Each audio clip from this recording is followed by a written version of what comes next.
প্রায় 20 মণ ধান সে 10 মিনিটে কাটলো এবং 2 মিনিটে আনলোড করলো। মাত্র 20 মণ ধান, সর্বোচ্চ 15 মিনিটে সব কিছু কমপ্লিট।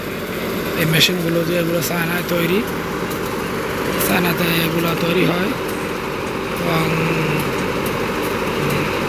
ওগুলো দিয়ে অল্পের ভিতরেই অনেক ধান কাটা যায়। তবে এতে কিছু লাভও আছে, ক্ষতিও আছে।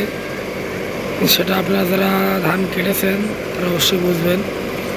কিছু কিছু জমিতে ধান অর্থাৎ আপনার ধান পরে থাকে, ধান মানে লাভ কম হয়। কিছু কিছু জমিতে ধান মানে অবস্থায় কম হয়, কিছু কিছু জমিতে অবস্থায় বেশি হয়। এবং আমরা যে কুড়োগুলো পাইতেছি, কুড়োগুলোতে অনেকটা সমস্যা বোধ হয়, কারণ কুড়োগুলো আমরা উড়াইতে পারতেছি না, জমি থেকে ভালো একটা উড়াইতে পারতেছি না, আমাদের জন্য একটা সমস্যা।